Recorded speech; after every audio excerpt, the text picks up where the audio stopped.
Le damos paso al doctor John Jairo Zuleta. Recuerden que este servicio es gracias a la Secretaría de Salud de Medellín. Buenos días a los asistentes. Les decía previamente que haciendo parte de todo este curso que estamos haciendo de planificación familiar, vamos a hacer la actividad de generalidades en los métodos de planificación. Quienes ya han estado en estos días entrando a nuestra página han tenido oportunidad ya de evaluar algunos de los conceptos que pretendemos trabajar en estas semanas.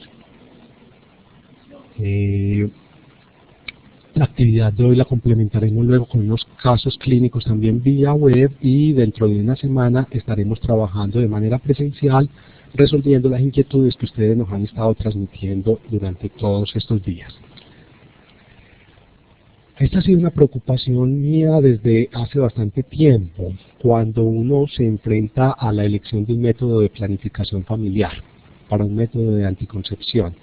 Entonces, Colombia, siempre lo digo yo, es un país afortunado por la gran oferta de métodos que tiene para ofrecerle a las parejas que acuden a la anticoncepción. Y esto a veces se vuelve una dificultad para el médico, para la enfermera, para la persona que están asesorando a las pacientes para definir qué es lo mejor para sus pacientes. Entonces resulta que para una mujer que no tenga absolutamente ninguna contraindicación, vamos a tener una plétora de métodos. Y nosotros siempre hacemos juicios cuál de ellos es posiblemente el que más sabemos, posiblemente cuál es el que más confianza le tenemos. Y con base a veces en todo ese bagaje vamos tomando las decisiones. Pero es probable que para cada caso en particular haya unos métodos que sean más adecuados que otros. Entonces, tradicionalmente estas decisiones las hemos tomado teniendo en cuenta, adicional a ese bagaje que hablábamos, la eficacia teórica de los métodos. Siempre desde que estamos estudiando hemos conocido cuál es, en condiciones ideales, el cubrimiento que tiene cada uno de ellos. Entonces hablamos que en cada 1000 embarazos, cada 1000 parejas habrá un embarazo, con otros habrá 8, en otros estamos hablando que en 100 parejas habrá 8 embarazos. Y es uno de los aspectos centrales y vitales tanto para las pacientes como para nosotros. Evaluamos a veces indicaciones y tenemos en cuenta siempre qué contraindicaciones tiene la mujer, cuáles son esas condiciones particulares que hacen que para ella el hecho de emplear un método pudiera ser dañino. Obvio que estamos supeditados a la disponibilidad que tengamos en el medio que estemos hablando, y entonces cuando estamos hablando de nuestros planes obligatorios de salud, allí tenemos unos límites que afortunadamente en el transcurso de los años cada vez se han ampliado más, tenemos más alternativas. Siempre tenemos en cuenta los efectos secundarios, y acá hago como una percepción general. A veces los magnificamos, esos efectos secundarios, y esto puede llegar a ser contraproducente, porque a veces damos ese mensaje errado a la paciente de que con ese método se va a engordar, que con ese método va a tener dificultades para la relación sexual, y vemos siempre el mundo como dicotómico, como que a todas las mujeres les fuera a pasar siempre lo mismo, y esto hay que mirarlo con todos los matices que tiene. Es innegable que los costos hacen parte de esos insumos importantes que necesitamos para tomar la decisión. Tenemos unos métodos que creemos que son más baratos, pero posiblemente a la larga resulten mucho más costosos que otros. Independiente de esto, igualmente para las parejas es difícil a veces acceder a unos métodos que tienen unos costos iniciales altos, hacia la larga terminarán siendo más baratos. Están los mitos y las creencias de la pareja, de la mujer, todo de acuerdo a ese bagaje que traemos, a nuestra cultura, a todo nuestro raciocinio primitivo alrededor de lo bueno o lo malo que nos pueda suceder. Y una parte bien delicada que incluso nosotros en algunas de las evaluaciones que hemos hecho con anterioridad hemos detectado: y es una situación desafortunada, los mitos y las falsas creencias que tiene el personal de salud con respecto a ellos, lo cual se ve reflejado en el momento en que se tiene el contacto con la comunidad, con las mujeres, transmitimos estos mensajes y ellas a su vez van a ser replicadoras y están asumiendo que es un mensaje muy válido porque viene de una fuente que es el médico, es la enfermera, que es el personal que más sabe de esto. Y aquí es donde nosotros deberíamos trabajar mucho para no cerrarnos a la gran gama de posibilidades que tenemos para ofrecer. Esto lo hemos presentado ya en múltiples oportunidades, evaluaciones que hicimos hace un tiempo acá de nosotros en Nacer, que evaluábamos pacientes en consultorios particulares, en instituciones oficiales, diferentes niveles de atención y averiguábamos qué le habían hablado en esa consulta a las pacientes, qué métodos les habían presentado. Y entonces vemos que a la cabeza aparecen siempre los anticonceptivos orales, se habla de los parenterales, y vemos como algunos métodos que en ese momento no se recomendaban mucho, no se le mencionaban siquiera a la paciente, o situaciones más delicadas en determinado momento, y es que dentro de la consulta de anticoncepción no se habla nunca de anticoncepción de emergencia, se asume que la paciente que acude a la consulta como que nunca tuviera dificultades con que olvidó un método, con que no lo pudo comprar, que no lo inició de una manera oportuna y la información que damos siempre es poca. Y miramos que eso sí, le damos mucho énfasis, o sea, hablamos más de eventos y de efectos adversos de los métodos que la misma presentación de ellos. Ese balance lo deberíamos cambiar. Partimos con una premisa que venimos y que hemos tomado de otros desde hace bastante tiempo. El mejor método es el que la pareja use de una manera constante y correcta. Muy probablemente yo voy a intentar convencerlos a ustedes en este tiempo de que hay unos mejores que otros, porque ese es mi convencimiento después de hacer todos estos balances. Pero resulta que yo tengo que tener en cuenta las expectativas de estas mujeres. Y a veces lo que es bueno para mí pudiera no serlo para ellas. Y el hecho de que yo de una manera forzada las lleve a ellas a utilizar el método que yo quiera, va a incrementar la probabilidad de que ellas más adelante suspendan, no estén conformes y vayan a buscar otra fuente para cambiar su método de anticoncepción. La toma de la decisión de qué método utilizar debe ser siempre concertada con ella, guiada por una adecuada información que nosotros le demos, porque obviamente va a depender de cómo le dé yo ese mensaje, qué información le dé, cómo se la presente, qué tan de una manera parcial o imparcial presente ese balance entre riesgos y beneficios, puedo yo falsamente creer que quien está tomando la decisión es ella, pero mentiras que soy yo quien la estoy induciendo por mis percepciones.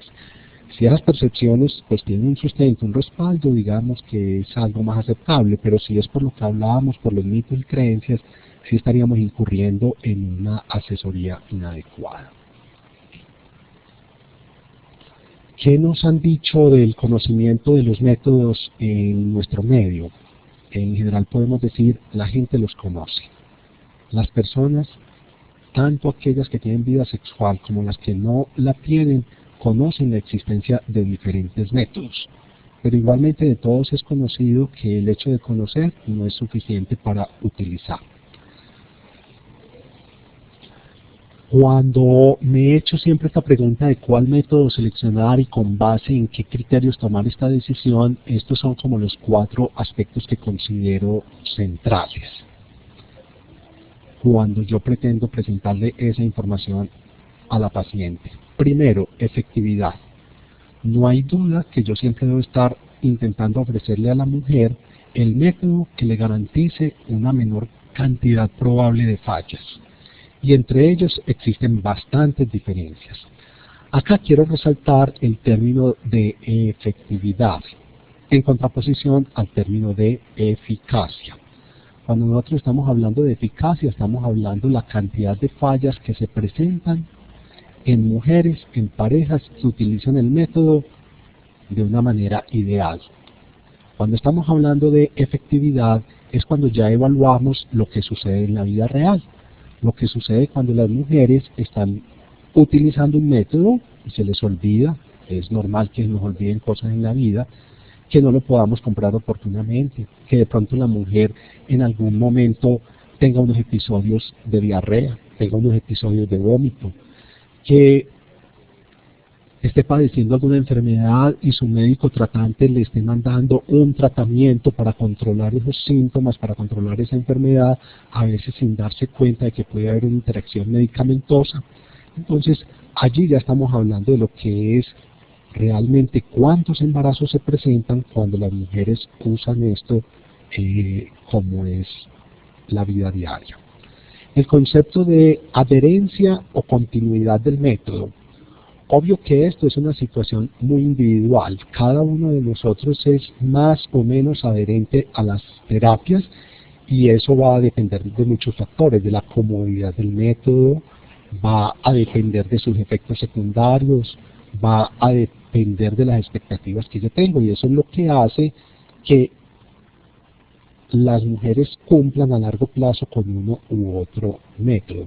Y esto está evaluado desde la perspectiva de la sociedad, ya se ha evaluado en muchos sitios para cada uno de los métodos cuál es la posibilidad de que esas mujeres al cabo de un año sigan utilizándolo después de que su proveedor de salud se lo recomendó. Un concepto que a mí me gusta resaltar mucho es el de costo-efectividad. Generalmente como personal de salud, la mayoría somos reacios a que nos hablen de esa palabra costo, porque siempre consideramos que lo único que se tiene en cuenta allí es la plata, es el dinero. Pero resulta que no, cuando estamos hablando de costo-efectividad, es un modelo de estudio en el cual se tienen en cuenta simultáneamente muchos elementos. Cuando estamos hablando del costo-efectividad, allí confluyen la influencia de muchos factores que hacen que se utilice un método u otro. Obviamente que tenemos los efectos secundarios que ante cualquier intervención que nosotros hagamos siempre se van a presentar y hay que tenerlo muy claro. Cuando se están haciendo experimentos, cuando se están probando los medicamentos de primera vez, incluso en el grupo de pacientes que están recibiendo un medicamento falso, que están recibiendo un preparado que no tiene ningún principio farmacológico activo, es decir, que están recibiendo un placebo, esos individuos, por el simple hecho de saber que están recibiendo algo que creen que es un medicamento, ellos refieren que tienen síntomas. Y por poner un ejemplo, en anticonceptivos orales combinados, cuando se han evaluado en el contexto de control del acné, se puede utilizar un anticonceptivo oral, compararlo contra una pastilla de placebo, mujeres que en ese momento no están teniendo vida sexual y se evalúan los efectos secundarios. Y para sorpresa, la cefalea que se presenta no es muy marcadamente superior en el grupo que recibe anticonceptivos orales que en el que recibe el placebo. Y lo mismo hablamos de las náuseas y lo mismo hablamos de otros efectos. Entonces es innegable que el medicamento tiene su efecto, pero alguno de esos efectos también es influido por la expectativa que tenga la mujer y ahí podemos nosotros también actuar en el momento en que estamos dando la información. Entonces, a partir de estos conceptos grandes, hace un tiempito yo vengo planteando como una propuesta de cómo elegir un método cuando estamos ante las pacientes, y hoy estoy hablando básicamente de mujeres sin condiciones médicas especiales. ¿Qué puedo decir? Que lo que voy a plantear y el esquema que yo propongo hace rato no está validado, no está demostrado objetivamente que ese sea mejor que otro.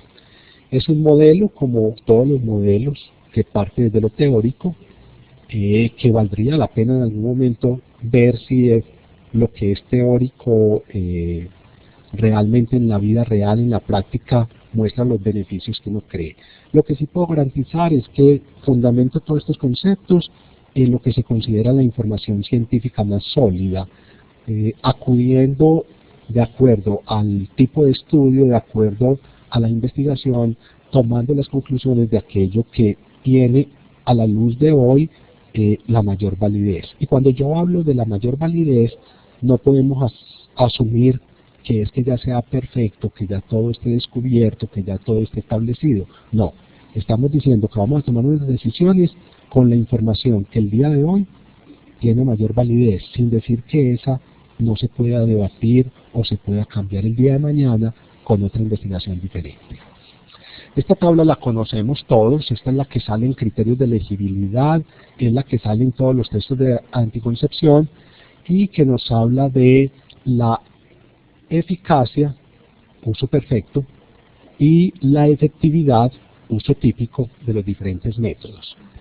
Al cabo de un año, de cada 100 parejas que estén teniendo relaciones sexuales no protegidas, vamos a tener 85 que van a estar en embarazo. ¿Qué quiere decir? Nos quedan 15 de cada 100 mujeres que no van a estar en embarazo al cabo de ese primer año. Muchas de ellas se van a embarazar al cabo del segundo año si no planifican. Acá lo que estamos diciendo es, a pesar de que no se use ningún método, habrá posibilidad de que la mujer no se embarace aunque tenga relaciones. De hecho, si se tiene una única relación en una época periovulatoria, un solo mes, de cada 100 mujeres, solo 8 quedarían en embarazo. Si esas mujeres tienen varias relaciones en esos días periovulatorios, eso lo podemos subir hasta que de cada 100, 23 obtendrían un embarazo en ese mes. Entonces, cuando usamos un método anticonceptivo, lo que tratamos es de disminuir más esa probabilidad de no quedar en embarazo.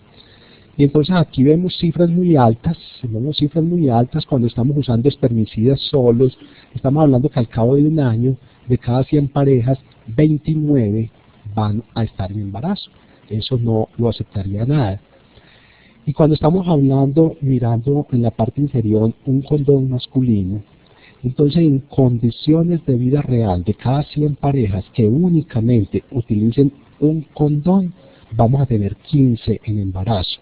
Nuevamente, esto es una cifra prohibitiva. Si esas parejas usan el preservativo en condiciones ideales, lo ponen en el momento que es, lo retiran como es, no hay accidentes, de cada 100 vamos a tener 2 parejas en embarazo cuando se usa solo preservativo. Por eso este método de barrera que a veces le recomendamos a los jóvenes no es adecuado y se deberían recomendar siempre de manera conjunta. Vemos los métodos que llamamos naturales, con unas tasas de embarazo muy altas, y en el extremo derecho vemos que para todos estos métodos, pudiéramos decir que al cabo del año, más de la mitad de las mujeres están aburridas con todos ellos y ya se han cambiado para otro método. Entonces, aunque estos pudieran parecer muy baratos, muy inocuos, estamos pagando un precio muy alto en embarazo y estamos viendo que las mujeres no continúan con ellos. Pasamos a esta otra, donde ya aparecen todos los hormonales y ya la situación aquí, ustedes la pueden ver, cambia de una manera notoria. Estamos hablando que con todos estos métodos que tenemos acá, si se usan de manera perfecta, vamos a tener máximo un embarazo por cada 1000 mujeres al cabo de un año, si el método se usa perfecto. Si el método no se usa de manera perfecta, ya estamos hablando de que vamos a tener mayor posibilidad de falla. Y estamos viendo uno bien llamativo en la primera fila, los anticonceptivos orales combinados, que es en vida real, de cada 100 mujeres, vamos a tener 8 en embarazo al cabo de un año. Y miramos a su extremo derecho cuál es la proporción de mujeres que continúan utilizando el método después de un año de haberlo recomendado y está en un 68%. Si nos vamos desplazando hacia la parte inferior de la tabla, vamos viendo cómo ese uso típico, que es el que nos interesa, el de la vida real, se aproxima mucho a la eficacia o uso perfecto. Y estamos viendo que entonces una T de cobre, un endoceptivo, un implante subdérmico o los métodos quirúrgicos, la posibilidad de falla es muy bajita. y vemos que se aproxima bastante a lo que es el uso perfecto. ¿Por qué? Porque no dependen de la mujer, porque no dependen de la voluntad de ella de iniciar o de tomar, porque la probabilidad de falla con ellos es muy bajita. Si miramos al extremo derecho, en la columna de continuidad, cuando se ha evaluado poblacionalmente al cabo de un año cuántas mujeres continúan con el método, vemos que a pesar de los mitos que muchos de nosotros podemos tener, estos métodos de largo plazo, anticoncepción a largo plazo, tiene una mejor continuidad, una mejor adherencia que los métodos que a veces se nos vienen de primeros a la cabeza, como son los anticonceptivos orales combinados. De acá lo van saliendo uno como conclusiones de cuándo voy a elegir. Hombre, si una paciente lo que pretende es una anticoncepción a largo plazo, debemos intentar primero llevarlas a esos métodos de largo plazo, porque nos van a ofrecer una efectividad que se aproxima a la que se da en las condiciones ideales. Esa posibilidad de falla la estamos teniendo siempre en menos de 1 por cada 1000 mujeres, pero adicionalmente vemos que al cabo de un año muchas de ellas van a continuar con el método.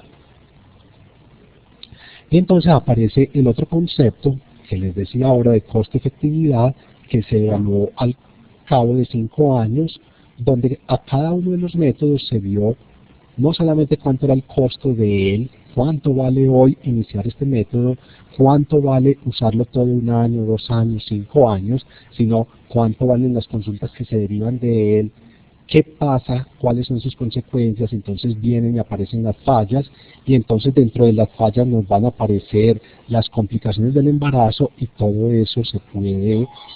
eso afectaría a largo plazo el costo-efectividad. Es así como métodos que aparentemente son muy baratos, un preservativo vale casi que nada, termina a la larga siendo un método supremamente costoso cuando tenemos que asumirle allí el costo de un parto, de un prematuro, cuando tenemos que asumir allí los costos de un embarazo complicado, teniendo en cuenta que no era un embarazo deseado. Y vemos cómo los métodos a largo plazo, la T de cobre, el endoceptivo, el acetato de hidroxiprogesterona, los métodos quirúrgicos son los más costo efectivos. Aquí yo siempre llamo la atención de que este es un estudio de 5 años, donde vemos casi que en igualdad de condiciones el endoceptivo y la T de cobre. Yo los invito a pensar, si estos al cabo de 5 años están igual, imagínense qué pasa cuando el estudio se haga a 10 años, donde ya vamos a tener que utilizar un segundo endoceptivo. Segundo, y es algo para reforzar algo de los conceptos que más adelante tenemos, esto se hizo en países donde vale lo mismo utilizar un endoceptivo que usar una T de cobre, aunque no lo creamos. Resulta que nosotros tenemos subsidio para esas T de cobre, lo que hace que si esta gráfica la pasáramos a 10 años, la gráfica seguramente se modificaría bastante. Entonces, cuando tenemos esta pareja y están con todo su interés de planificar, ¿qué le vamos a ofrecer de todo esto? Y esta es la propuesta que yo manejo. Pensemos siempre en que hay la opción de manejo de planificación definitiva. Intentemos llevar a esas señoras que ya tienen su paridad satisfecha a que no tiene sentido que se expongan a los efectos secundarios de un método sabiendo que ya no quieren, ya tienen una decisión. Independiente de la edad, independiente de edad en adultos, independiente de la edad, independiente del hijo, cuando ya esa pareja ha decidido que no más, definir una vasectomía o una tubectomía. No voy a profundizar en esto, pero posiblemente sea más conveniente la vasectomía. ¿Por qué? Porque es un método sin anestesia general, es un método con menos incapacidad, por lo tanto, si lo comparáramos mano a mano con la tubectomía, sería mejor. Si la mujer no desea un método definitivo, yo siempre empiezo preguntándome, y acá es donde aclaro, esta es la parte que digo no está validada, es lo que yo me pregunto y es lo que está disponible para que discutamos durante todos estos días que vamos a estar en contacto. Yo digo, bueno, un método que no dependa de ella, que me garantice a largo plazo, que sea rentable de lo costo económico tanto para ella como para la sociedad. Entonces yo pienso en el método que menos le afecta a todos sus sistemas metabólicos, y digo un dispositivo intrauterino. Dentro de los dispositivos intrauterinos, mi principal pregunta es si hay alteraciones del ciclo o de la dismenorrea, siempre y cuando no tenga una contraindicación. Las contraindicaciones de los dispositivos son bien poquitas, es una hemorragia uterina normal no diagnosticada todavía, una infección activa, una anomalía de la cavidad endometrial y posiblemente unos muy pocos más. Si no tiene esa contraindicación, me pregunto, ¿esta paciente tiene una menorragia, una menstruación abundante, o tiene dismenorrea? Si no tiene eso, me parece una muy buena candidata para una T de cobre 380A. Si la paciente presenta dismenorrea o presenta menorragia, posiblemente no es lo más adecuado poner esa T de cobre porque se lo exacerbaríamos. Es una excelente alternativa pensar en el endoceptivo, en el dispositivo intrauterino medicado.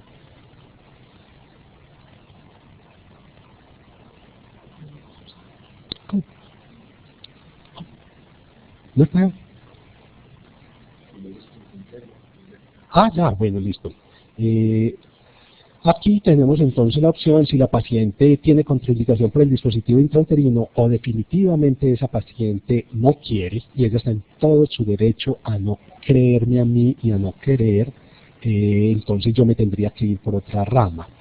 En esa rama me aparecen los implantes subdérmicos, implantes de solo progestágeno, implantes que me van a durar, dependiendo de cuál seleccione, 3 o 5 años,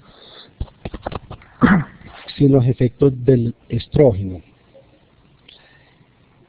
Si la paciente tiene contraindicación para los estrógenos, no puedo pensar sino en la rama de solo progestágenos. Si la paciente no tiene contraindicación a los estrógenos, puedo pensar en la rama de los combinados. Dentro de esas contraindicaciones para los estrógenos, y debo ir a los progestágenos, teníamos lo que planteamos como primera opción ese implante, y tenemos las opciones del acetato de medroxiprogesterona y la minitilda. ¿Por qué ponemos el implante antes que los otros? Sin ponerle mucha ciencia al asunto en estos momentos, sin mucha justificación fisiopatológica, hay un elemento al que le creemos mucho, que es criterios de elegibilidad.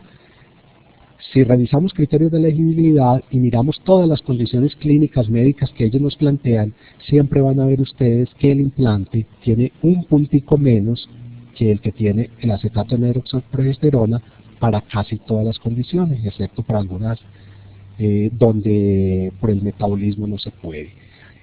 ¿Por qué? Porque es una dosis más bajita, porque es una dosis que entra de una manera más fisiológica. Y tengo la minipíldora en último lugar porque es un método con menos efectividad, con menos continuidad, con menos adherencia y posiblemente quede reservado para algunas pocas mujeres. Cuando estamos hablando de los anticonceptivos orales combinados, la paciente o no quiso ninguno de estos o ella quiere un método a corto plazo. Tenemos aquí, me está faltando en esta diapositiva un cuarto, entonces tendremos los parches que tienen estrógeno más progestágeno, toda la variedad de anticonceptivos orales combinados, el parenteral mensual y tendríamos aquí el anillo vaginal. Cuando yo pienso en una paciente con una condición médica especial, una paciente hipertensa, una paciente diabética, pienso en una paciente con enfermedad reumatológica, siempre me llevo la sorpresa de que mi esquema mental casi que llega y replica esto mismo. Casi siempre las condiciones médicas especiales tienen contraindicación y tienen problema, es con el estrógeno. Y entonces yo, por esta vía, siempre estoy llegando primero a usar nada hormonal, un hormonal poco por una vía, o hormonales con solo progestágeno. Entonces esto me da respuesta para muchas de las preocupaciones que me plantean las pacientes con condiciones médicas. Y cuando lo veo en las pacientes en esas condiciones, me resuelve mucho problema, efectividad, continuidad del método, costo-efectividad y efectos secundarios. Entonces siempre intento defender el dispositivo intrauterino, y esta es una preocupación que no solamente es propia, ya la tienen en muchos otros sitios, y vemos esto que es de una revista americana, como el autor dice, es un método que frecuentemente se olvida en anticoncepción y es un método que de pronto ha sido estigmatizado de una manera negativa.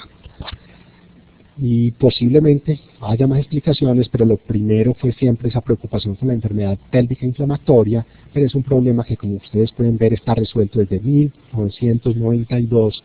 Estuvo resuelto por una organización a la que se le cree que es la Organización Mundial de la Salud, que preocupada por ese problema de la posible enfermedad pélvica inflamatoria asociada al dispositivo intrauterino, hizo un estudio con un gran número de pacientes y se vio cómo la infección, la enfermedad pélvica inflamatoria asociada al dispositivo intrauterino se presenta generalmente es en los primeros días. Es decir, depende mucho de la elección de la mujer y de la técnica que nosotros tengamos. Se vio como después de ese primer mes de uso, esas tasas de enfermedad pélvica inflamatoria permanecen bajitas, menos de 2 de cada 1000 mujeres que durante todo un año utilicen ese dispositivo.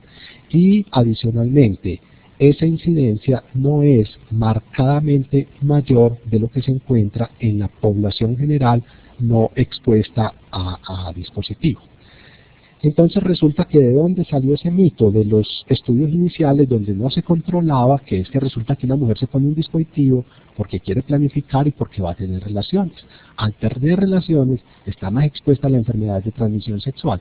Y en aquella época la comparaban con mujeres que no tenían vida sexual. Obvio que les iba a dar más infección pélvica. Segundo, se comparaban con mujeres que están utilizando métodos que se saben que protegen contra las infecciones, tipo un preservativo. Cuando se tiene en cuenta todo esto, nos da una gran tranquilidad de saber de que la mayoría de las mujeres no van a tener ese problema. El segundo factor que ha llevado a estigmatizar el dispositivo es la asociación con embarazo ectópico. Entonces aquí hay una cosa de mera intuición. Cualquier método que disminuya la probabilidad de tener un embarazo de manera inmediata va a disminuir la probabilidad de que haya un embarazo ectópico. Entonces, una mujer que no esté planificando, que no esté usando métodos anticonceptivos, tiene posibilidad entre 1.2 y 5 en 1000 de tener un ectópico. Cuando se usa un dispositivo, esto baja a la mitad o menos de esas cifras. Lo que hay que tener en la precaución ya ahí sí es, bueno, si a una mujer le falló el dispositivo, debemos pensar en que pueda tener un ectópico, porque ya en ellas, en esa minoría de mujeres que a pesar del método se embarazaron, en ellas sí es más frecuente que tengan un embarazo ectópico comparados con las mujeres que tuvieron un embarazo sin estar planificando. Una pregunta grande siempre ha sido, bueno, ¿y por qué una T de cobre y no un endoceptivo si pues obvio, ¿cómo no va a ser mejor un método que vale 600.000 pesos que algo que lo regalan a los del POS?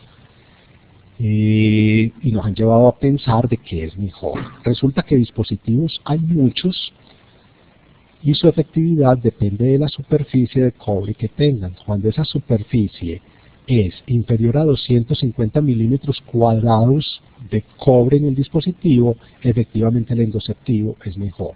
Pero cuando ya lo comparamos el endoceptivo contra dispositivos que tengan más de 250 milímetros cuadrados de cobre, y resulta que nuestra T de cobre tiene 380, ¿qué es lo que encontramos? Que la probabilidad de embarazo es igual en los dos métodos. Son igualmente efectivos. Esto lo decimos porque cuando se aplica esta estadística, este riesgo pasa por el 1, es decir, unas veces protege, otras veces aumenta riesgo. Entonces decimos, con respecto al embarazo, una T de cobre 380A es tan efectiva como el endoceptivo. En cambio, el endoceptivo se expulsa más que la T de cobre. Aquí nuestros famosos intervalos de confianza no pasan por el 1, entonces hay un riesgo de un 53% mayor de expulsar un endoceptivo que una T de cobre. Y obvio que es muy triste expulsar 600.000 pesos comparado con expulsar 30.000. La incrustación, el hecho de que el dispositivo se introduzca dentro de esa pared miometrial, es igual entre los dos, esto depende mucho de la técnica. El embarazo ectópico es igual entre los dos métodos y la enfermedad pélvica inflamatoria es igual entre los dos métodos. Es decir, para las cosas grandes, efectividad y cosas graves son iguales. Miremos qué sucede. La continuidad al cabo de 5 años es igual entre los dos métodos. Lo que se modifica es el motivo por el cual suspenden las mujeres. Entonces, por efectos de sangrado y dolor, son menos mujeres con endoceptivos que las que lo retiran que las mujeres de té de cobre. Es decir, las mujeres de té de cobre se retiran más los endoceptivos por problema de dismenorrea, menorragia. Pero las mujeres de endoceptivo se lo retiran más por problemas hormonales y por problemas menstruales. ¿A qué nos referimos? A los efectos sistémicos, que aunque pocos los tiene el endoceptivo. Y aquí están. Una té de cobre tiene posibilidades de dismenorrea, menorragia en menos de un 20% de las mujeres. Es algo que se puede controlar con antiinflamatorios, es algo a lo cual el organismo se adapta y después de 3 meses muchas de ellas lo van a controlar. Y el endoceptivo se asocia a irregularidades del ciclo porque al tener un progestágeno induce atrofia endometrial, va a haber oligoamenorreas, van al cabo de unos 6, 9, 12 meses a entrar en amenorreas, pero muchas de ellas van a tener pintas molestas. Adicionalmente existe una probabilidad menor de un 5%, 5 o 7% para algunos de ellos, de que estas mujeres desarrollen acné, que ganen peso, que tengan cambios en el estado de ánimo o que desarrollen quistes ováricos. Esto es lo que lleva a que más o menos la continuidad de los dos métodos es similar, lo que se modifica es el motivo de por qué se retiran. Entonces, si nosotros aprendemos a manejar estos efectos secundarios, tanto para la mujer de té de cobre como para la mujer de endoceptivo, vamos a lograr mayores continuidades. Acá pudiéramos incluir la discusión del anillo. Entonces estamos hablando que con anticonceptivos orales y parche, la cefalea se presenta muy similar, las náuseas son muy similares, la frecuencia de dismenorrea es muy similar, de dolor abdominal es muy similar, la diferencia en síntomas mamarios y en el incremento de peso, que es poco en el de mayor de 10% de incremento de la mujer, es muy similar entre los dos, aquí nos está viendo el numerito.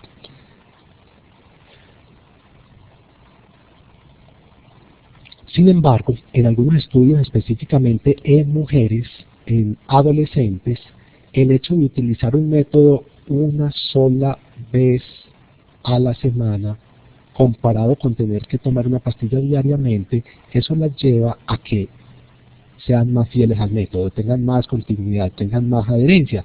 Y sabemos que una disminución en el cumplimiento de un método se asocia directamente a un incremento en el número de embarazos no deseados. Cuando estamos hablando del anillo, que también cabría aquí en este grupo, estamos en cifras similares a lo que maneja el parche. Entonces, según esto, un método que se utiliza una sola vez al mes, un método que se utiliza una vez a la semana, lleva a que las mujeres lo utilicen más que el método que es diario. Inconvenientes que tenemos con el parche. Primero, costoso. Desde mi punto de vista, exageradamente costoso. Inconveniente con el anillo vaginal, costoso. No tan exagerado. El valor de un anillo está similar a lo que valen los anticonceptivos orales, de valor más alto en el comercio. Entonces, habrá posiblemente mujeres que puedan asumir esto y habría que tenerlo en cuenta. ¿Por qué un anticonceptivo oral? Entonces, acá obvio que yo sé que todos trabajamos en un sistema de salud donde lo que principalmente vamos a tener es anticonceptivos orales combinados. También tenemos la opción del parenteral. Entonces, ¿por qué? ¿Cuál es el gran inconveniente que tenemos con los parenterales? La descontinuación. Independiente de cuál sea el preparado mensual que elijamos, mire que mucha mujer, estamos hablando de un 25 a un 60% de las mujeres, al cabo de un año lo están suspendiendo.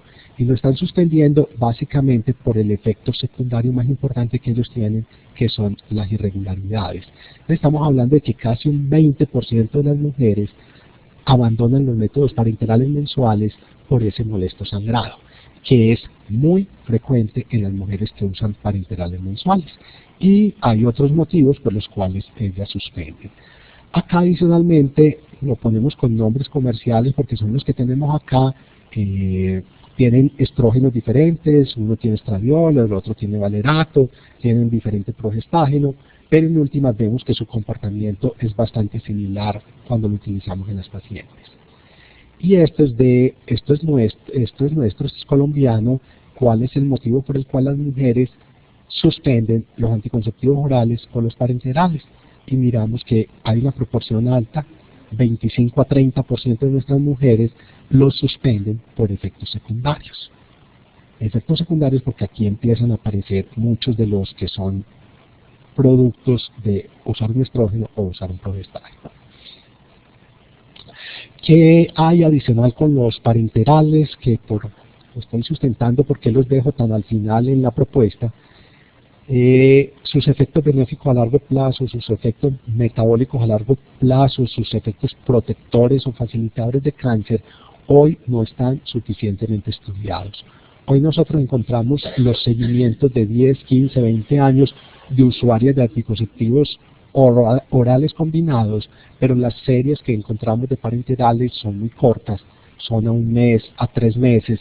Entonces sabemos qué está pasando con el perfil lipídico, con esa coagulación al cabo de 2 o 3 meses, pero no sabemos qué sucede al cabo de los años. En cambio, con orales combinados, hoy sabemos qué pasa con cáncer de mama, qué pasa con el cáncer de ovario, con cáncer de cervix, qué pasa con el hueso, qué pasa con la presión, qué pasa con la enfermedad cerebrovascular. Entonces ese hecho de trabajar con una caja negra me deja como cierta preocupación y por eso la propuesta de pensar en otros. Esta es ya entonces, si estoy en el plano de los anticonceptivos orales combinados dentro de toda esa variedad que me ofrece el comercio, que escojo. Y entonces de una vez digámoslo claro, ¿qué escojo yo? Yo escojo levonorgestrel. ¿Qué es levonorgestrel? Es el anticonceptivo oral combinado que se llama de segunda generación y que es afortunadamente el preparado que tenemos dentro de nuestro plan obligatorio de salud. Lo prefiero sobre todos los otros preparados hormonales orales combinados y sustento el porqué. Uno de los factores que nos han dicho para decir que los de tercera generación, cuando hablo de tercera generación estamos hablando de Sogestrel, Gestodeno, uno de los factores que más nos llaman en la visita es que son menos androgénicos. Y resulta que se sustentan en cosas como estas, que tanto se afectan los niveles de HDL y de LDL. Y aquí nos hablan de un cambio desde lo basal. Y la pregunta es, regalémosle mucho, digamos que un levonorgestrel alcanza a aumentar, aquí levonorgestrel es el de la barra con el cuadrito negro, digamos que nos aumentó 10 miligramos por decilitro la LDL. Entonces los que manejan de esto piensen, tiene una paciente con 120 de LDL y se le subió a 130. Es innegable que le subió el LDL. Lo que hay que preguntarse es, ¿y ese aumento de 10 es representativo para la enfermedad cardiovascular a largo plazo? Y entonces cuando hablamos de HDL, estamos viendo que los de tercera generación nos hacen un incremento de HDL, mientras que los de levonorgestrel son neutros o lo rebajan. Y nuevamente, si tengo una mujer joven que está usando anticoncepción porque está joven, tiene unos niveles de 60 de HDL, ¿qué importancia tiene que ya no tenga 60 sino que tenga 50? Entonces es innegable que estos nuevos anticonceptivos, nuevos que ya llevan mucho tiempo en el comercio, nuevos comparados con levonorgestrel, afectan el LDL, el HDL, eso no lo puede negar nadie, los números no mienten, pero eso, la repercusión clínica es poca. Y aquí tenemos un ejemplo de lo que sucede, por ejemplo, con un anticonceptivo aquí en la primera, segunda y tercera. En la segunda y tercera columna tengo uno de los preparados nuevos, drospirenona, y tengo en las últimas 2 columnas, cuarta y quinta, un norgestimato que entra de segunda. Y entonces miramos cómo estaban estas mujeres cuando empiezan y a cuánto sube. Entonces tenemos 55 de HDL y subió a 65. Para fines prácticos, en la vida real su perfil cardiovascular no se mejoró, no modificó. Si están usando otro preparado de segunda generación, tenían el 55, bajaron a 55, desde el punto de vista clínico todos sabemos que esto no nos modifica nuestro perfil. Y aquí estamos hablando de mujeres jóvenes, como son casi todas las de anticoncepción, mujeres sin riesgos cardiovasculares que manejan cifras de LDL alrededor de 100. Acá con los de segunda generación, de 113 subió muchísimo a 133, muy inferior a lo que induce riesgo cardiovascular. El sustentado en esto, si este es el valor agregado de esos anticonceptivos de tercera generación, por eso decimos, podemos seguir con los anticonceptivos que tradicionalmente habíamos manejado en segunda. Nos han hablado del cambio del peso, y es una de las preocupaciones. Resulta que hay revisiones sistemáticas. Aquí nos incluyó 44 estudios que eran sólidos, serios, de lo que es la asociación entre anticonceptivos y peso, 77 comparaciones, gran cantidad de anticonceptivos orales. Entonces se probó con progestágeno, levonorgestrel, desogestrel, gestodeno, norgestimato, drospirenona, norepinrona, desogestrel, y combinaciones diferentes que algunos de ustedes ya han visto. Entonces mire que estoy hablando acá una referencia de 2006, recientemente a la ciudad nos han traído unos anticonceptivos orales con unos estrógenos nuevos, mire qué tan nuevos son, ya estaban en una revisión sistemática previa. Entonces se han usado diferentes estrógenos, diferentes dosis, y la conclusión grande es no hay diferencias importantes en la modificación del peso entre los diferentes anticonceptivos orales combinados. Esta es una gráfica en la que nos muestran una comparación de el anticonceptivo oral con drospirenona comparado con desogestrel, y hacia arriba ven la modificación del peso en cuanto a ganancia, y acá ven pérdida de peso. Entonces esto es para llamar la atención. Mire, en la anticoncepción hormonal hay mujeres que ganan peso, pero hay mujeres que pierden.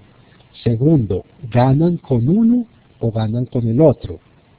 Tercero, pierden con uno o pierden con el otro.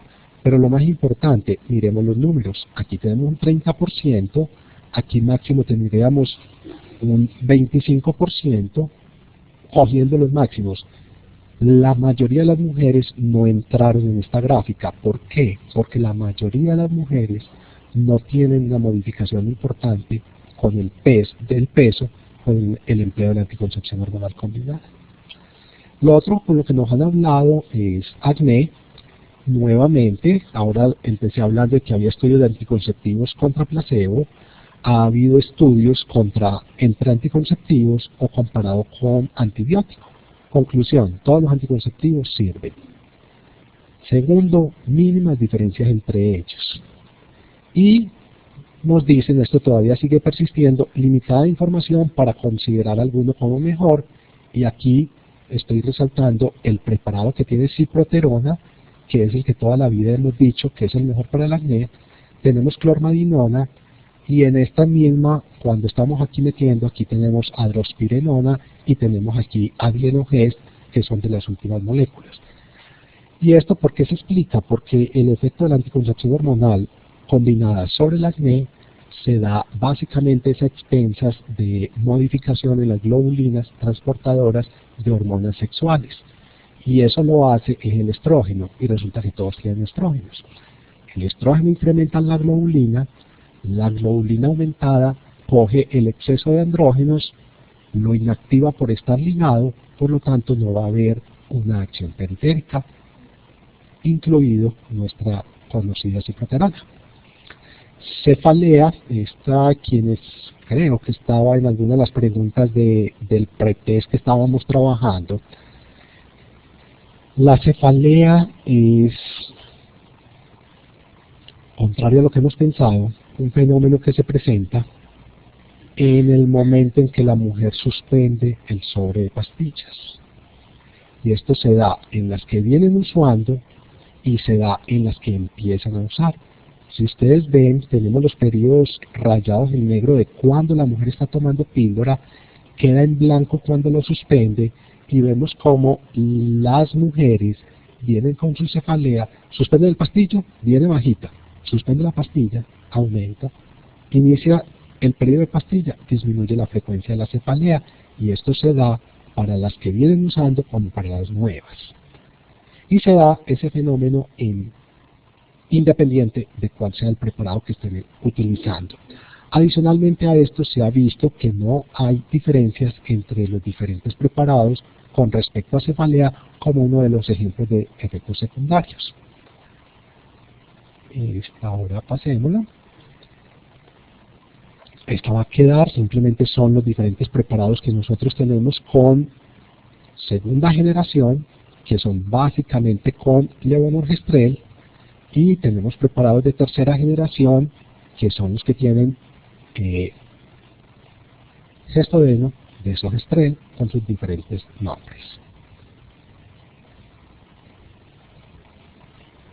Acá tenemos otros norgestimato, drospirinona, clormadinona, ciproterona, con su valor. Y entonces aparece el punto central de por qué me comprometo a decir mejor levonorgestrel que cualquiera de los otros preparados. Resulta que la principal contraindicación para usar anticonceptivos orales combinados es el antecedente de trombosis. Segundo, el efecto más grave de la anticoncepción hormonal combinada es la trombosis, el más grave, no estoy hablando de más frecuente. El que más consecuencias negativas trae es la trombosis.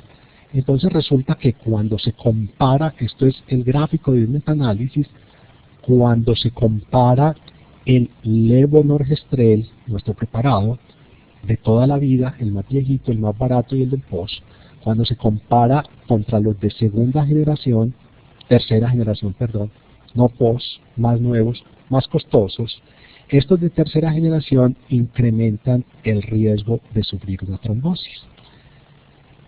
Y este pedacito del metaanálisis lo llamo porque aquí nos está diciendo, en los estudios que no patrocinó la empresa farmacéutica, sino que los patrocinó, por ejemplo, la Organización Mundial de la Salud, el hecho de utilizar un anticonceptivo hormonal combinado de tercera generación, gestodeno de desogestrel, incrementa el riesgo en un 130%. Esto significa este incremento, es decir, más del doble. Y es estadísticamente significativo porque no pasa por la igualdad. Cuando se evalúan los estudios patrocinados por la empresa farmacéutica, resulta que el incremento de la trombosis se sigue presentando, aunque aparentemente más atenuado. Aquí nos estaban diciendo, incrementa en un 130% el riesgo de trombosis. Aquí nos está diciendo, lo incrementa en un 30%, y es estadísticamente significativo porque no pasa por el 1. Por lo tanto, hoy se acepta anticonceptivo hormonal combinado de tercera generación, que es más trombogénico que el de segunda.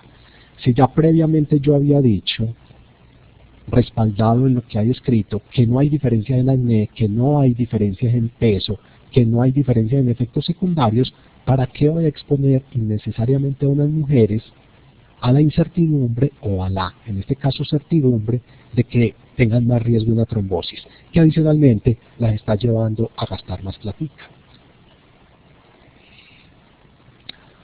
¿Qué nos dice esta revisión? La menor dosis de estrógeno que no induzca pintas sería el más adecuado.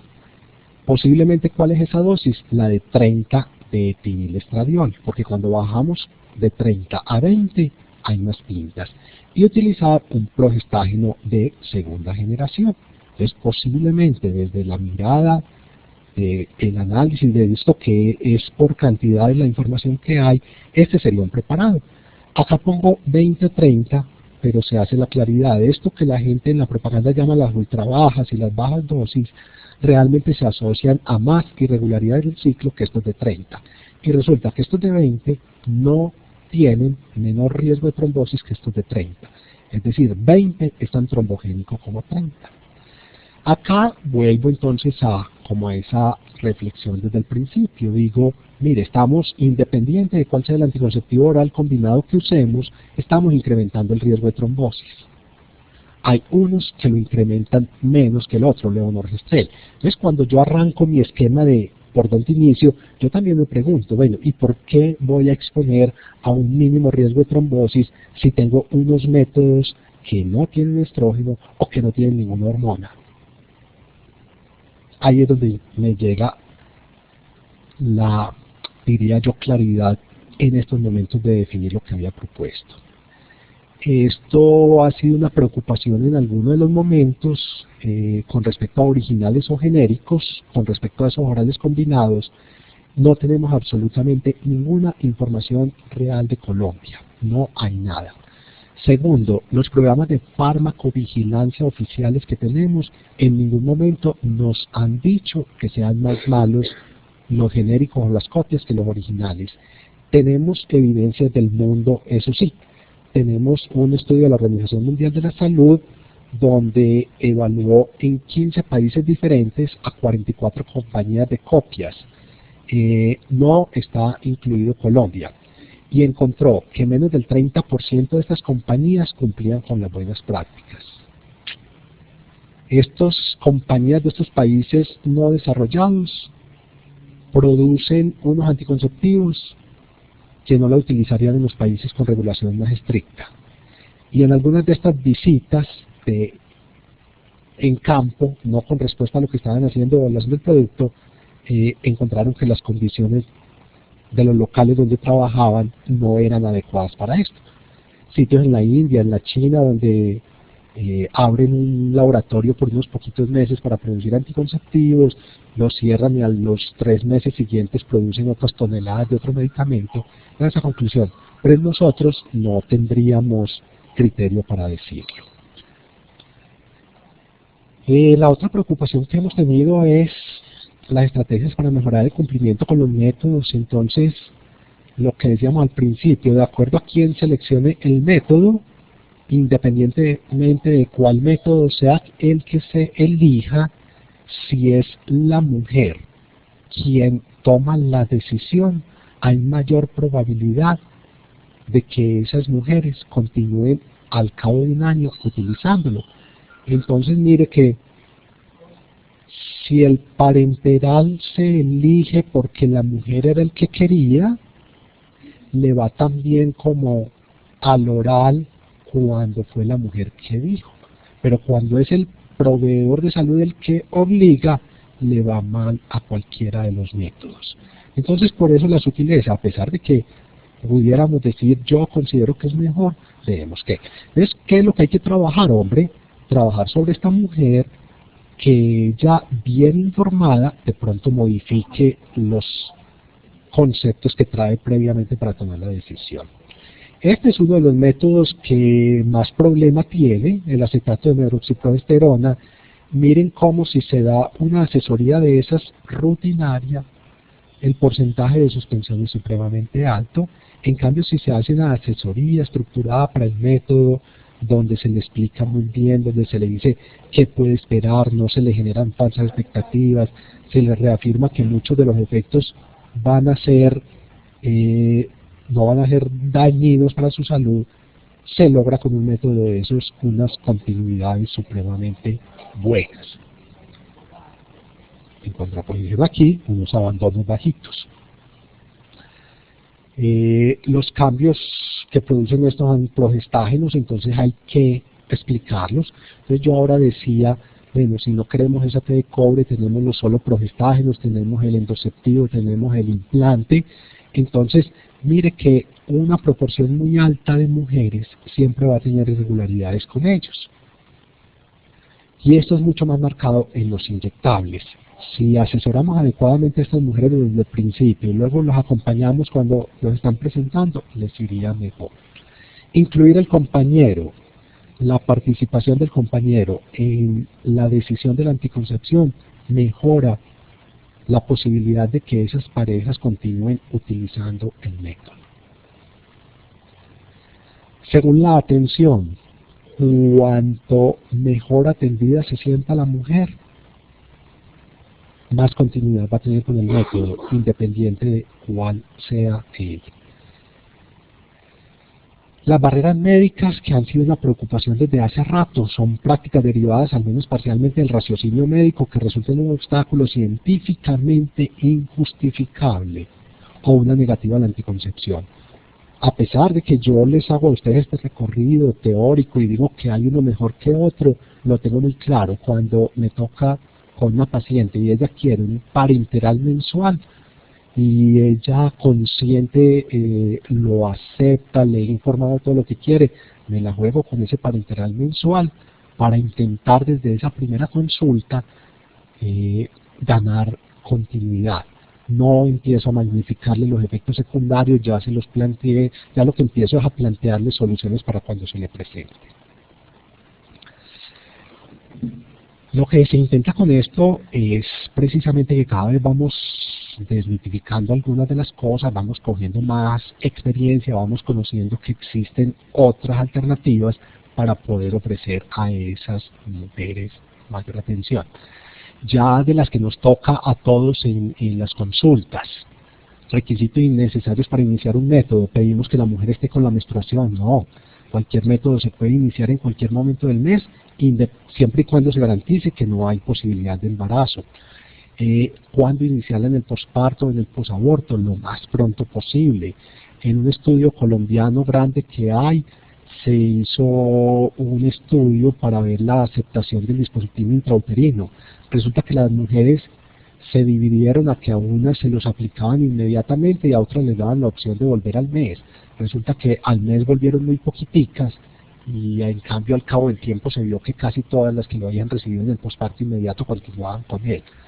Solicitar o hacer cosas innecesarias en esa consulta, una citología, no se necesita, es decir, empiece el método y que después le traiga la citología. Realizar exámenes ginecológicos no son necesarios. El único método que necesita un examen ginecológico, que necesita un examen pélvico, es la T de cobre. De resto, ninguno de ellos necesita que estemos incomodando mujeres o dando falsas dobles mensajes, donde les decimos tranquila que estas hormonas no hacen daño, pero venga, le reviso los senos y venga, le reviso los ovarios. Eso no se debe incluir ahí. Solicitar exámenes de laboratorio tampoco es pertinente. Casi que yo digo, lo único que hay que hacer para iniciar anticoncepción es un excelente interrogatorio de antecedentes personales y familiares y una toma de la presión arterial, si voy a iniciar hormonales combinados. De resto, eso se podría obviar. Lo que pasa es que el sistema nos dice, aprovechemos la consulta, hagamos otras cosas, pero que se diga en ese contexto a ella que no es porque estemos pensando que vamos a inducir daños. Las citas médicas esas para tener que venir cada mes para una pastilla, tener que venir cada 2 o 3 meses, o sea, tendría que repensar las citas médicas para volver a renovar un método. Si estamos seguros de que la mayoría de ellos no son deleterios para la mujer, no tendríamos que estar metiendo todo esto.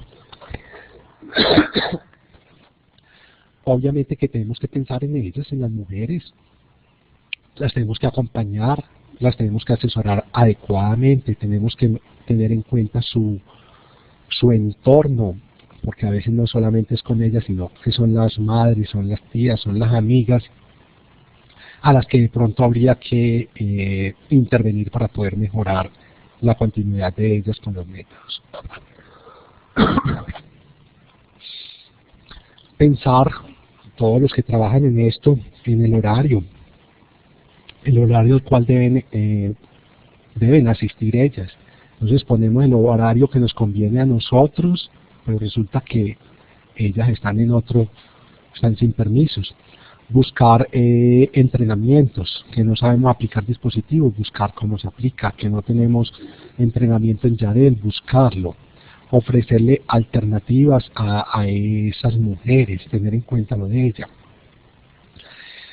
En el momento del consentimiento de ella es importante esa información, digamos, imparcial, pero siempre jugando a favor de ella, siempre mostrándole cuáles pudieran ser las mejores alternativas respetar cualquier creencia religiosa que pudiera tener una persona, cualquier creencia que ella pudiera tener desde su percepción. Si consideramos que es necesario modificar esa percepción, hacerlo de una manera respetuosa, no agredir, no ofender, no tratar de inducir miedo en ellas, porque cuando inducimos miedo en una paciente tratando de convencerla de un método, posiblemente eso va a ser contraproducente porque ella le va a contar esa influencia negativa que hicimos a otras mujeres y van a quedar las otras por fuera también pensando que les va a hacer daño un método. Buscar continuidad, que las pacientes buscando métodos que sean fáciles de utilizar, lo hemos planteado desde el principio. Ojalá que dependan lo menos posible de la habilidad de ella, o al menos moderar eso, porque habrá pacientes que de entrada nos están diciendo que no son adherentes a determinado método, se les olvida, no son cumplidas. Mirar la disponibilidad del método y un acompañamiento. Es bien importante cuando estamos hablando de métodos a largo plazo. Eso de dar citas preestablecidas a 6 meses, a 1 año, es contraproducente. A las pacientes hay que darles citas abiertas, que cada que tengan una inseguridad porque están teniendo un sangrado irregular, vengan a consultar, que tengan ese espacio.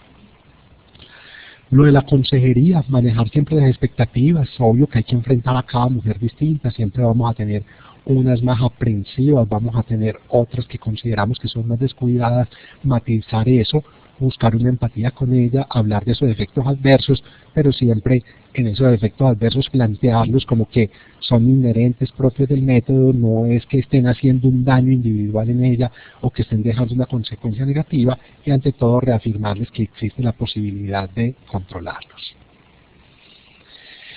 Bueno, con esto terminamos lo que teníamos para comentar hoy.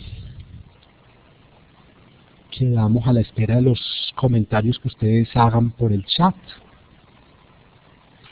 Y seguimos pendientes de las actividades que estamos realizando adicionales.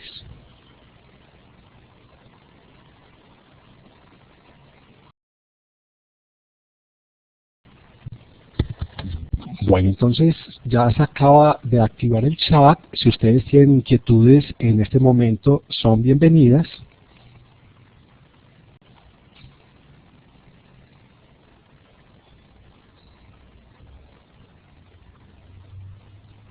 Gracias a usted, J. Ortiz.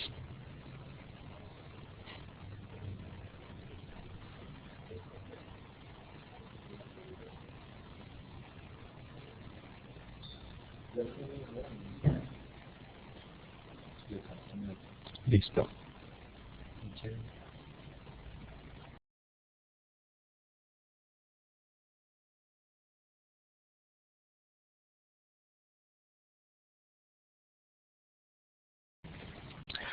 Bueno, Marta Cecilia pregunta, o nos dice, tengo varias dudas con el DIU. La primera es cuántos días debe utilizar un método de respaldo después de la inserción. Vamos a plantear un concepto grande para casi todos los métodos de anticoncepción. Si el método de anticoncepción se inicia en los primeros días del ciclo menstrual, cuando tenemos garantía de que no hay embarazo y que todavía no ha empezado el ciclo, todavía no hay posibilidad de ovulación, ningún método requeriría ningún método adicional de respaldo. Cuando una mujer inicia el método anticonceptivo en cualquier otro momento del mes, aclarando acá, insistiendo, que es que una mujer puede empezar sus anticonceptivos orales combinados a los 10 días del ciclo, a los 15 días, se puede aplicar un dispositivo aunque no tenga la menstruación, siempre y cuando tengamos una casi seguridad de que no hay embarazo, por lo que la paciente nos comenta, por lo que encontramos en el examen físico. Solo en ese caso, cuando iniciamos en esos días que no son los iniciales del ciclo, se recomienda siempre, independiente que sea un dispositivo, una inyección, una pastilla, reforzar con un preservativo durante los siguientes 7 días. La otra situación es cuando una mujer está usando un anticonceptivo hormonal de dosis alta y va a bajar a uno de menor concentración. En ese caso, en el momento en que inicia el ciclo, pudiera haber una ovulación que estaba ahí detenida por la dosis. Entonces, cuando se hace esos cambios de mayor a menor dosis, también se recomienda ese refuerzo.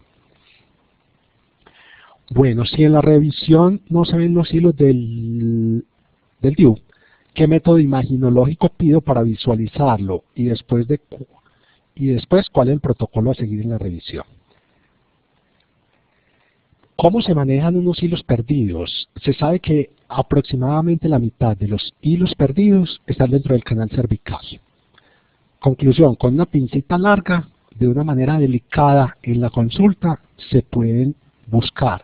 Y estamos diciendo que ya ahí vamos a encontrar la mitad de los hilos del dispositivo. ¿Cuándo es importante evaluar esos hilos? Cuando vamos a retirar el dispositivo. Si voy a retirar el dispositivo, busco en el canal endocervical, no lo encuentro, el examen imaginológico es la ecografía. Nunca una radiografía de abdomen. La radiografía de abdomen va a ubicar el dispositivo adentro, pero no le va a dar la relación con el útero. En cambio, el ultrasonido, la ecografía le va a decir si está dentro de la cavidad uterina o si ese útero se está incrustando dentro del miometrio, lo cual modificaría.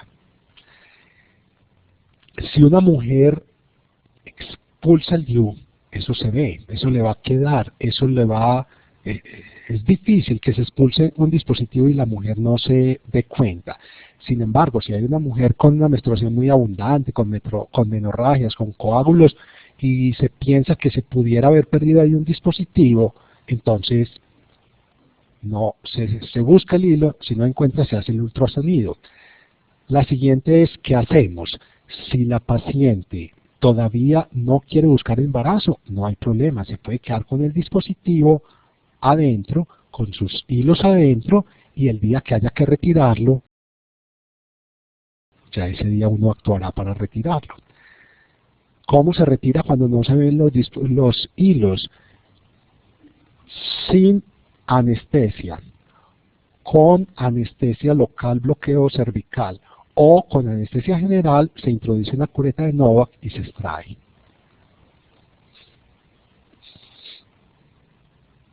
Bueno, me preguntan que algunas personas son renuentes a insertar un dispositivo en mujeres que no han tenido embarazos.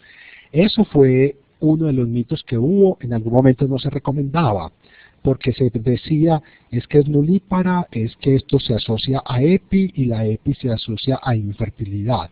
Por eso algunos decían no se apliquen nulíparas. Ya se ha evaluado suficientemente y se sabe que primero tiene que haber una enfermedad de transmisión sexual, esta tiene que ascender para que haya una EPI, para que haya esa infertilidad. Si nosotros estamos atentos a eso, si nosotros le explicamos a la paciente, si la estamos revisando, la estamos evaluando, nunca debería suceder eso.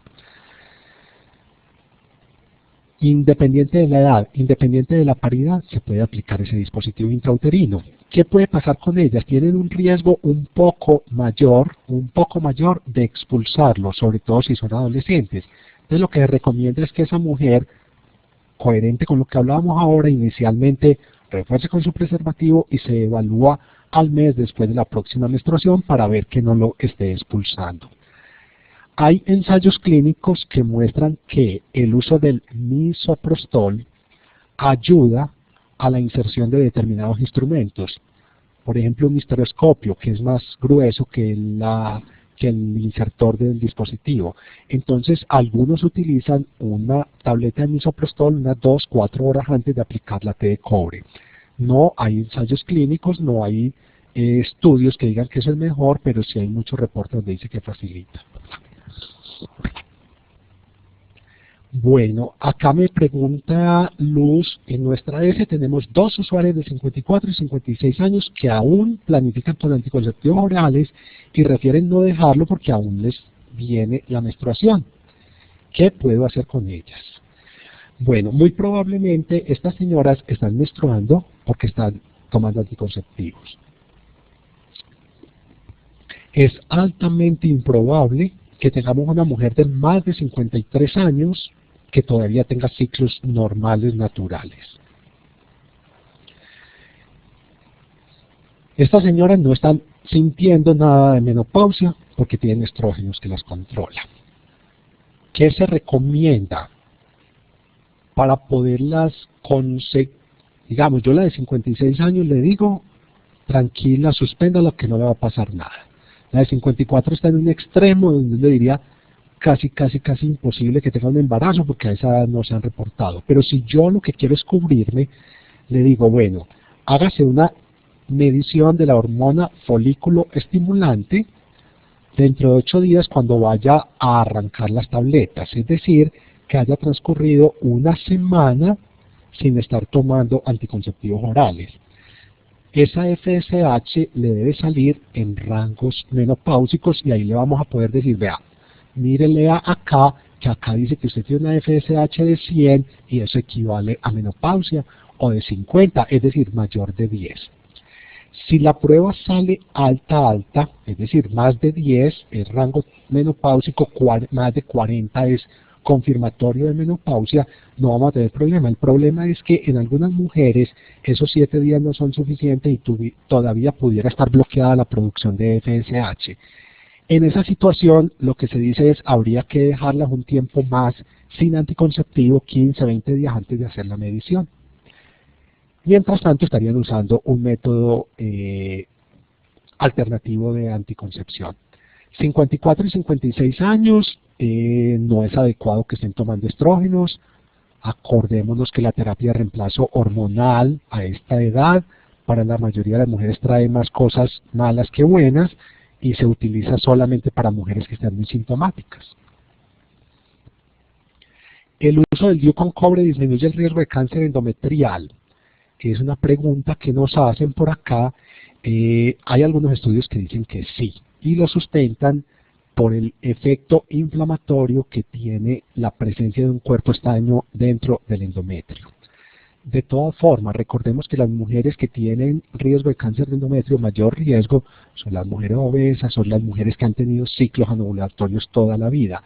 Pero digamos que yo nunca le diría a una mujer, venga, le pongo una T de cobre porque con esto disminuye el cáncer de endometrio. No sería uno de los argumentos que yo tendría para recomendarlo como método.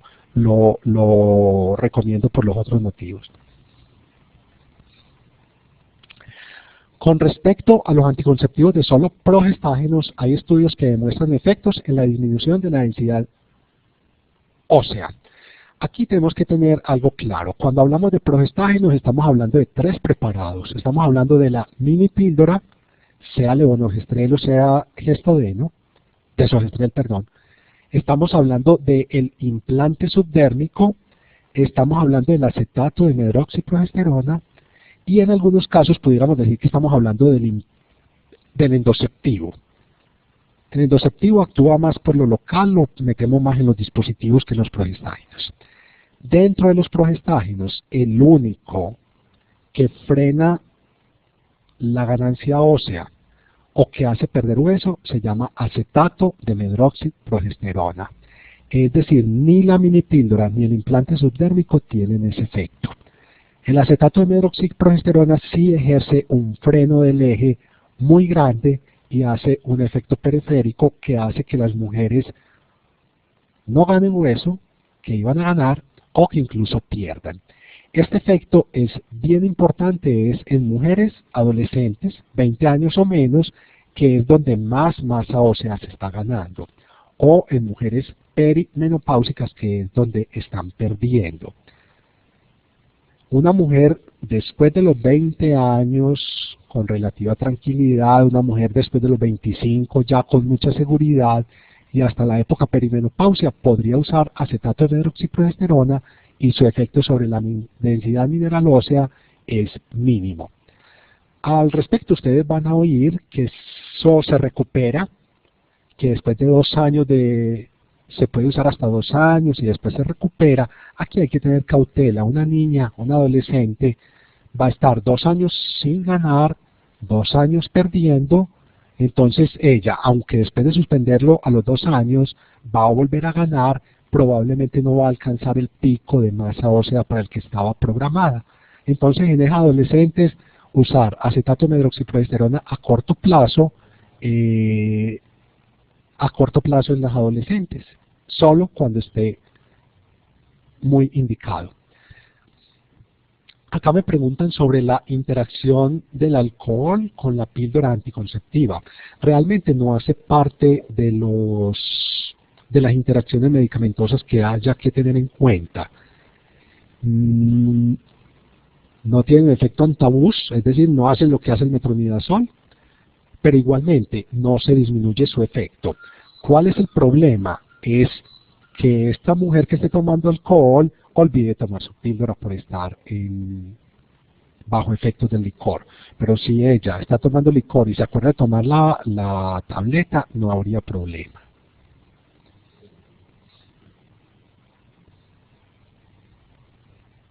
Como aporte se debe aprovechar durante el control prenatal en las pacientes mayores de 18 años con más de 2 hijos o con paridad satisfecha, promover la carta de autorización para efectuar la tubectomía en caso de cesárea electiva o en caso de cesárea urgente.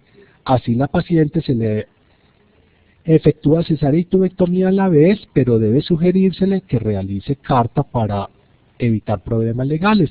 De acuerdo, si una mujer ya tiene su paridad satisfecha y va para cesárea, bueno, y lo ideal es lo que nos plantean acá, que ella ya no llegue con la cartica y que no sea una decisión intraquirúrgica, porque ahí sí muchos de los especialistas no haríamos esa tubectomía, porque luego nos van a decir que la hicimos en un consentimiento de una mujer que no estaba en condiciones de tomarlo. Entonces lo ideal sí es que llegue con ellas.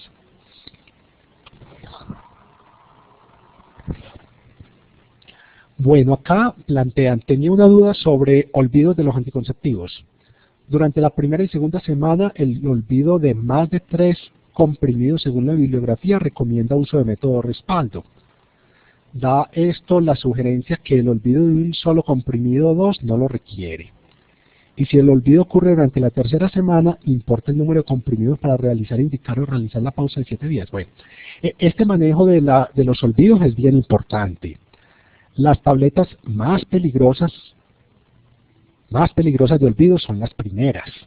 Nosotros venimos de un ciclo completo que está frenado por un anticonceptivo oral combinado, pero que posiblemente tengamos un desarrollo folicular que ante el mínimo estímulo se va a disparar.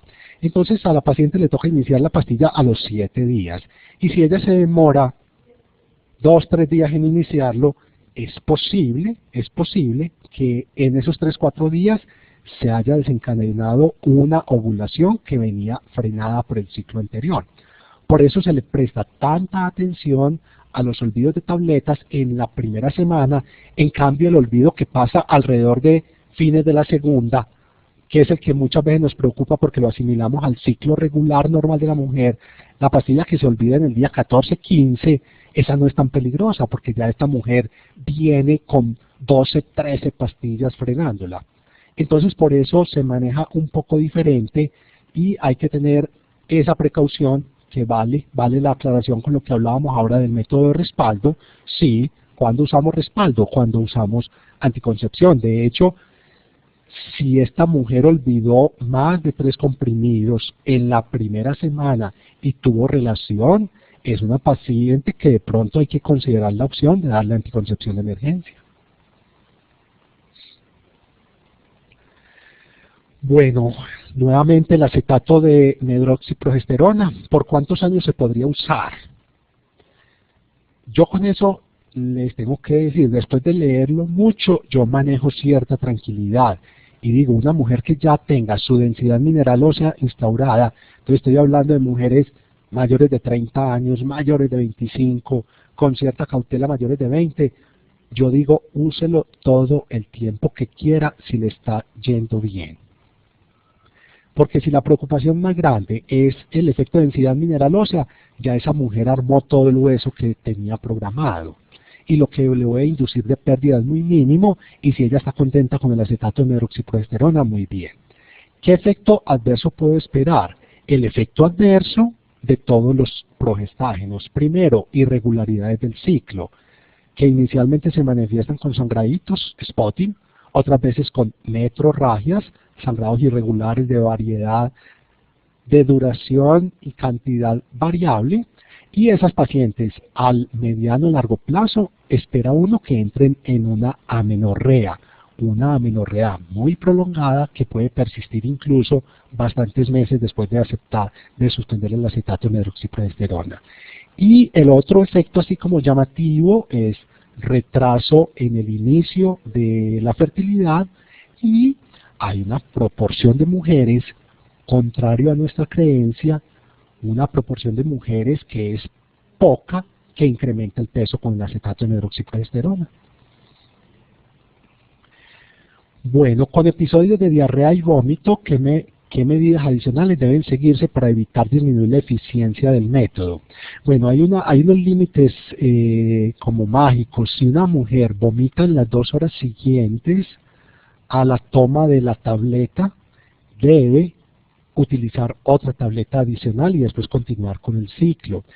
Si una mujer tiene una diarrea persistente, estamos hablando varios episodios, 24, 48 horas, y tomó su tableta, se debe dar otra tableta adicional.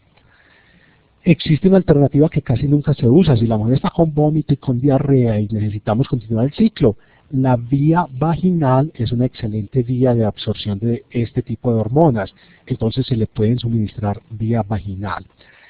Si la paciente por su enfermedad olvidó estas tabletas, no las tomó, olvidó las tabletas por su vómito, su diarrea, o estuvo con vómitos, diarreas persistentes durante 2-3 días, hay que reconsiderar la opción de refuerzo con otro método y utilizar métodos de emergencia.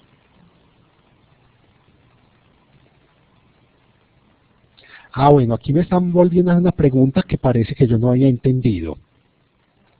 Me queda la duda en qué pacientes se les indicaría no realizar la pausa de 7 días, sino juntar 2 cajas de comprimido, según los olvidos en la 3ª semana. Bueno, no, la había interpretado por otro lado. Venga, déjeme aprovecho porque creí que me iban a preguntar otra cosa. Uno puede utilizar ciclos continuos de pastillas todas las veces que quiera.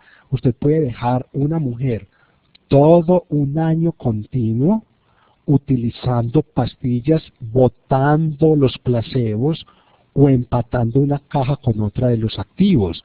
Eso va a beneficiar a muchas mujeres. ¿A cuáles?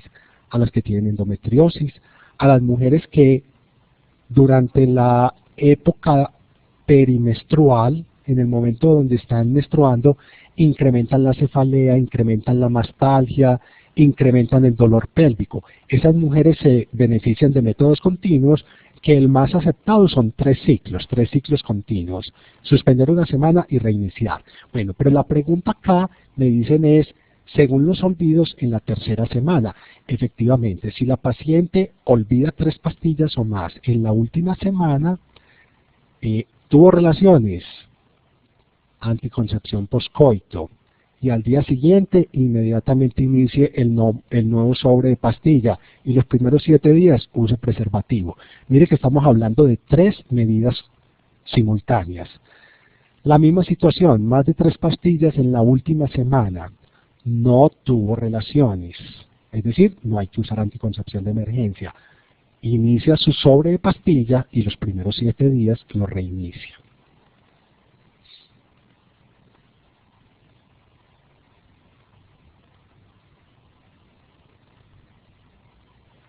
Bueno, método de elección en el posparto inmediato. En el posparto inmediato, como yo entiendo, posparto inmediato es ya las primeras 24-48 horas.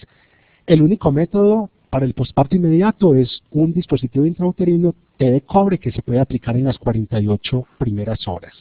El endoceptivo no se ha evaluado, no se recomienda que se aplique en ese momento. No se debería utilizar ningún método anticonceptivo antes de 21 días posparto. Segundo, no es necesario usarlo, excepto que uno diga que va a aprovechar ese momento para aplicar un dispositivo intrauterino. Si ya nos estamos hablando de un posparto un poquitico más allá, ya va a depender de otras consideraciones. Es posparto inmediato, primeras 48 horas, dispositivo intrauterino no más. No se recomienda la Depo-Provera. La Depo-Provera, si la va a usar, úsela después de los 30 días. Bueno, ¿cómo va a iniciar la anticoncepción en el posparto? Va a depender, lactando o no lactando. Va a elegir el método. Haciendo, pues de una vez también un comentario, hoy se acepta que una mujer que tenga la lactancia plenamente instaurada, que esté lactando muy bien, no tendría problema en utilizar anticonceptivos hormonales combinados, contrario a lo que nos decían hace un tiempo, que estaban contraindicados porque dañaban cantidad y calidad de la leche. Bueno, ciclos interrumpidos sugiere que se prefieran el hecho de dar uso continuo de anticonceptivos. Yo personalmente considero que es muy decisión de la mujer. Estrictamente en el plano general no tienen más eficacia, no tienen menos. Si yo tengo una mujer que está padeciendo efectos adversos, cefalea, dolor, en esa época de menstruación, obvio que ella tiene una indicación para un método continuo. Y si llega una mujer que no quiere menstruar y quiere tomar anticonceptivos orales, se le pudiera usar. Pero uno diría que es más desde la sintomatología. El uso de levonorgestrel y etinilestradiol, o puede usar la mujer que ya viene usando los progestágenos de tercera. Hace parte de la misma pregunta anterior. Yo soy convencido de que debe ser con levonorgestrel cuando voy a iniciar una anticoncepción. Si me llega una mujer que ya lleva un tiempo usando un anticonceptivo de tercera generación, personalmente no recomiendo que se le cambie, porque pudiera suceder que esa mujer, por cualquier motivo, tolere menos bien el cambio que yo le estoy haciendo por un concepto general que había planteado. Entonces, si ya la paciente viene recibiendo los progestágenos de tercera, pudiera continuar con ellos. No se ha demostrado que el uso continuo de anticonceptivos orales induzca más trombosis que el uso de anticonceptivos interrumpidos. Entonces no habría problema en utilizar esos de tercera si ya ella viene. Y nuevamente, si hay una paciente que después de explicarle todo, porque ha oído a sus amigas, ha oído a su familia, solamente quiere un anticonceptivo de tercera, siempre habrá que pensarlo.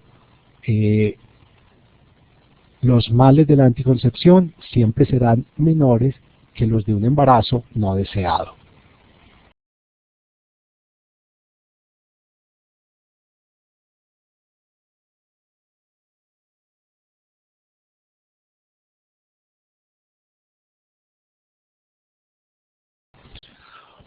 Bueno, en caso de que por cuestiones de costos una paciente desee pasar de anticonceptivo de tercera generación a anticonceptivo levonorgestrel, ¿cómo se haría ese cambio?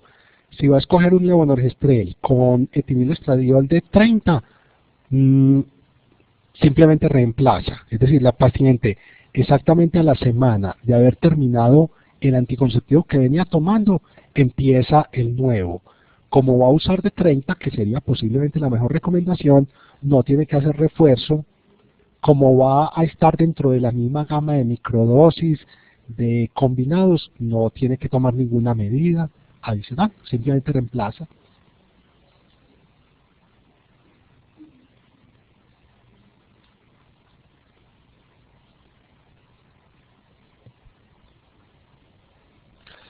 Bueno, yo creo que por ahí podemos ir terminando. Si el asistente Alonso Escobar tiene preguntas, observaciones.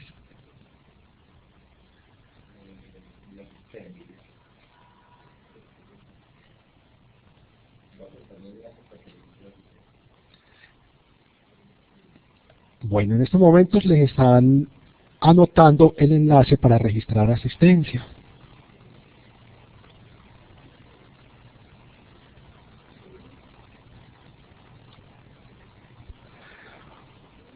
Bueno, igualmente a ustedes, pues muchas gracias por habernos acompañado y sigamos con esta actividad.